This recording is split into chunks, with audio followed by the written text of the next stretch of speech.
begynner det å bli leir her. Som vanlig så skal vi da finne ved, bore høl i isen, sette ut snører. Og så skal vi bare kose oss her, altså. Om det nappa. Der og opp. Sette på en sånn bjelle. Han var borti der, altså. Han var borti der. Ja, da har vi satt ut stikker. Da håper vi på fisk. Jeg skal prøve mange plasser her. Men nå må jeg rett og slett ha med litt mat før vi finner ved. Så da tar jeg med noe brødmat. Så blir det varmt. Så blir det varmmat senere. Det er en liten gutt som har lyst på det.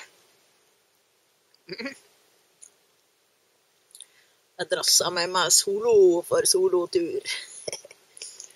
Jeg får med meg litt av hvert når jeg har 2 bikkjer som hjelper meg. Ja, noe godt å drikke også.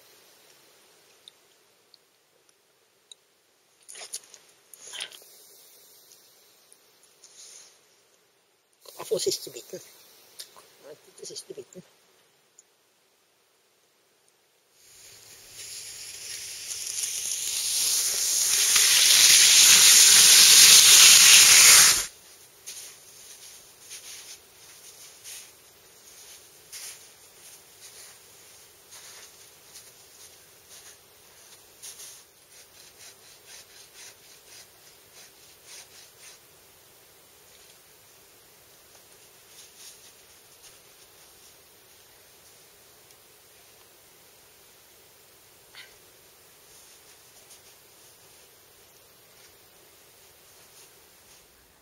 Da skulle vi ha bra med ved til kveldens bål.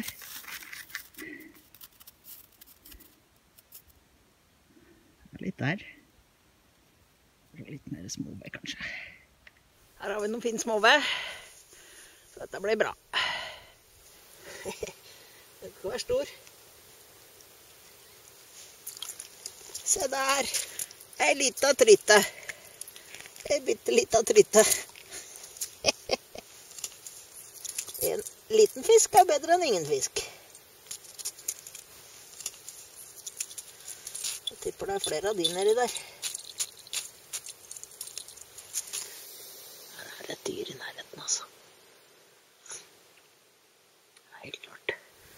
Vi har sett masse elgespor her, da.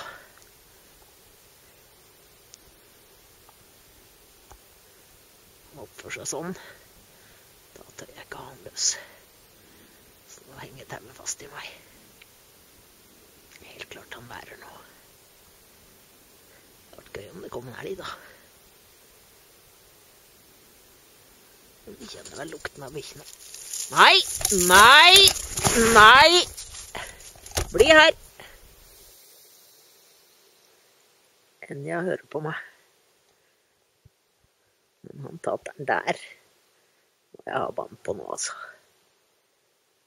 Ikke ta noen sjanser.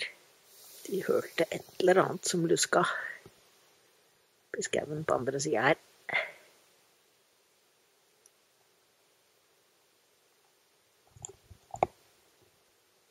Nå sitter de her og passer på. Om jeg hadde sett det også. Kiro har varslet om at det klinger i en bjelle her.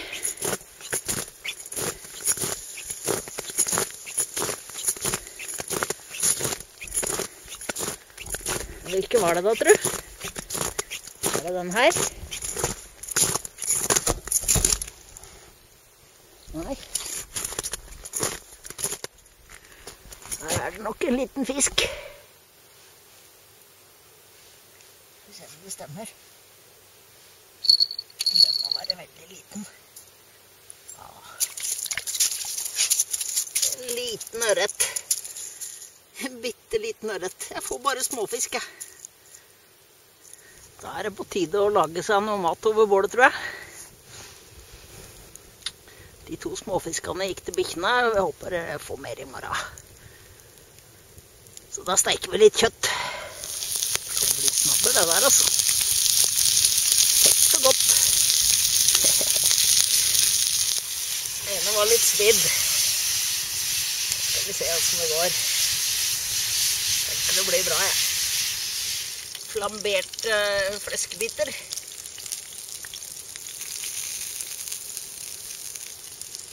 Det kan bli snodder, det. Vi prøver en.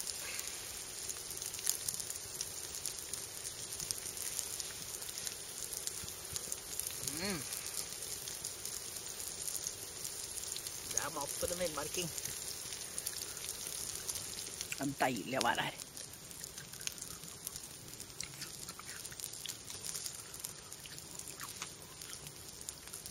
Jeg blir litt til bikkjen også.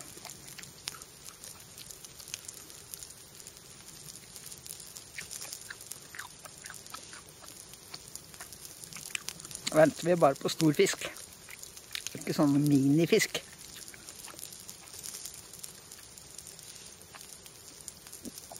Håper jeg har litt flaks denne gangen også. Vi håper det. Siste sollys over leiren min.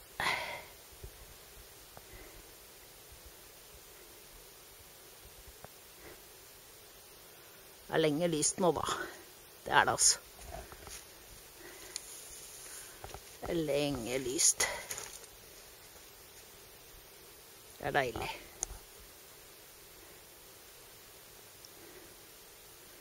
Takk for i dag. En fin solsynsdag, så dag nummer 2. Skal vi sjekke om det har gått noe på snøren i natt. Det er noe småtteri der som napper. Jeg synes jeg har litt mye uflaks når det gjelder fiskinga i vinter. Jeg synes det.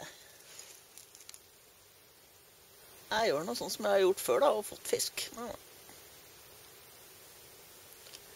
Skal ha det koselig for deg, og det er jo lenge igjen ennå da. Det er det. Da ble det småtrytter i natt også.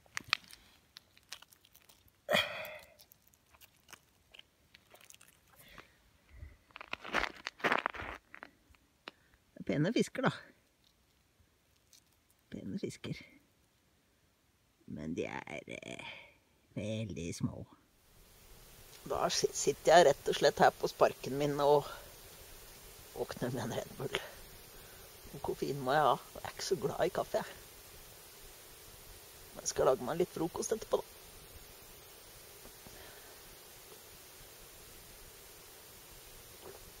Ja, jeg må prøve å våkne litt først. Tenner jeg rett og slett gassen ned der.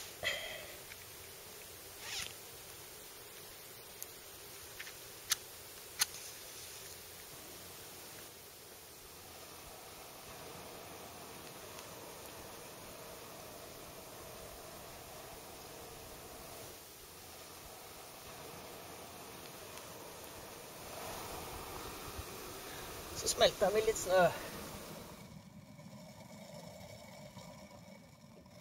Nå har det kokt i 10 minutter, for nå tar jeg ingen sjanser. Det er ikke sikkert det jeg ble syk av forrige gang. Men jeg tar ingen sjanser. Så nå har det kokt lenge og vel. Nå skal det smake med litt varm frokost. Så da skal jeg ha meg en sånn pastasak til frokost. Og ha det litt ekstra deilig på tur.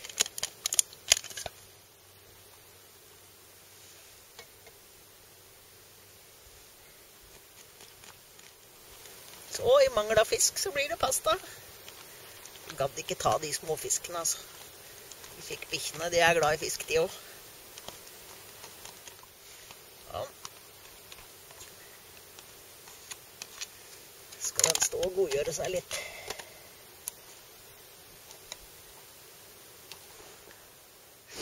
En fantastisk fin dag i dag. Mange varmegrader, det er jeg sikker på. Det drøpper og smelter. Sol fra blå himmel. Det er dritbra. Det er mye jobb med ved, da. Men det er deilig å ha bål på kvelden. Det er jo superdeilig. Og så har vi sagkrakk, da. Stol og sagkrakk og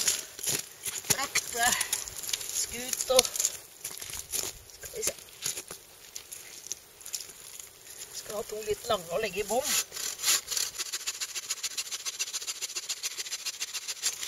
Jeg liker å ha to lange å legge i bånd som en ved.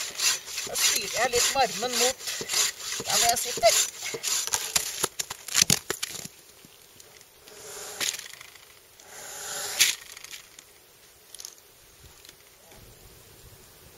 Ja, det er godt å være ute. Det er godt å være ute, altså.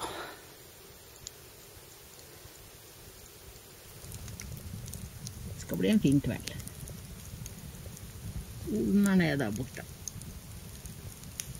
Bikkjene har lagt seg i teltet. Alt er bare nede.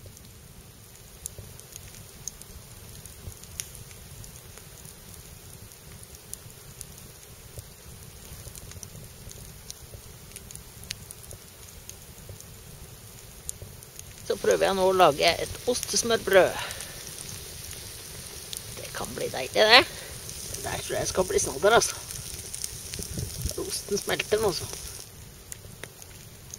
Ostesmørbrød ble meget vellykket.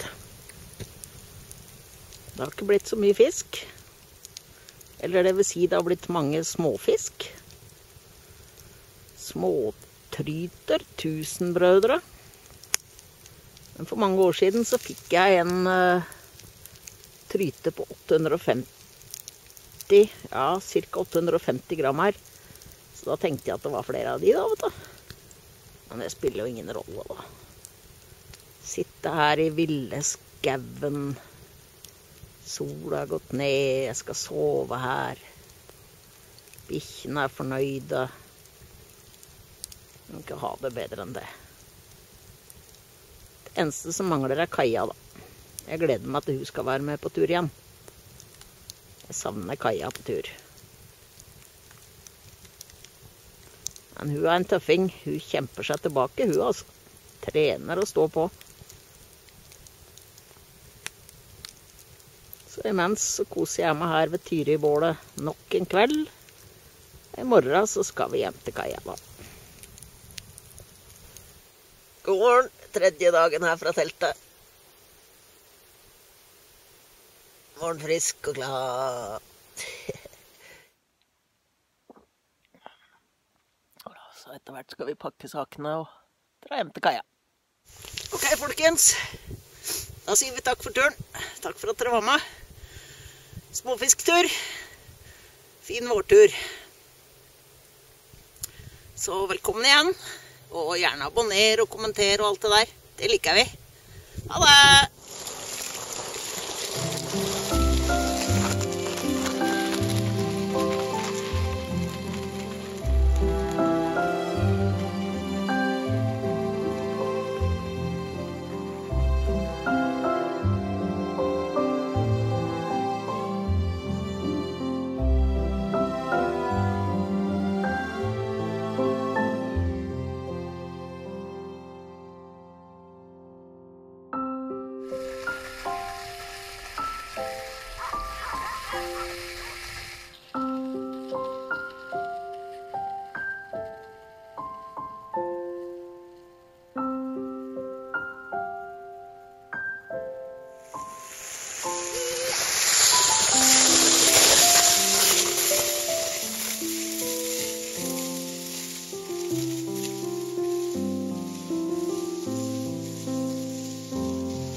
Da kommer vi ikke lenger.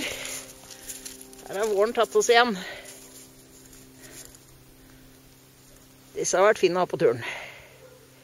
Skikkelig pigger og kjetting.